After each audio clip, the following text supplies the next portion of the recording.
है राखी त्योहार, झूम रहे सारा संसार, खुशी के आई है शुभ दिन।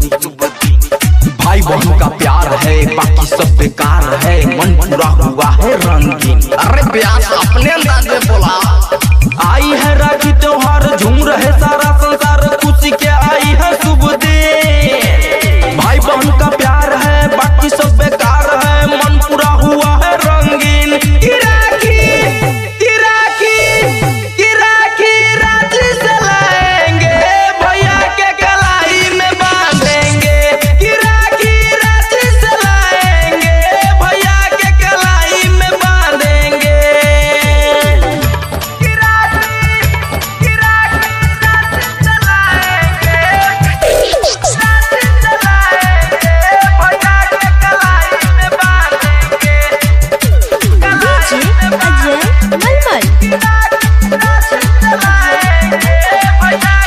सोने की थारी में चंदन सजाएंगे, भैया के माथे पे टीका लगाएंगे।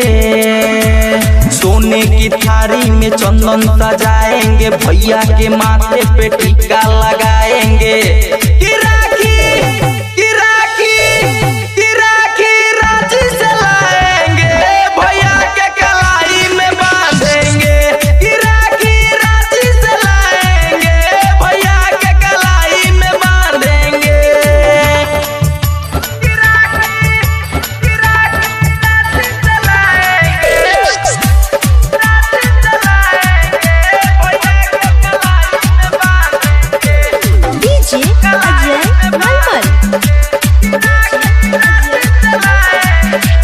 देव सुनील से मिठाई मंगाएंगे, सोनू रवि जी को मुंह में खिलाएंगे।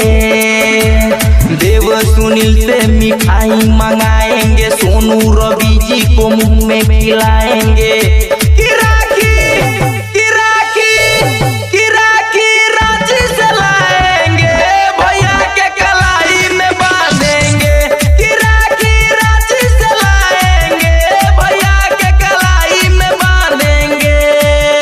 अपन म्यूजिक डिजिटल रिकॉर्डिंग स्टूडियो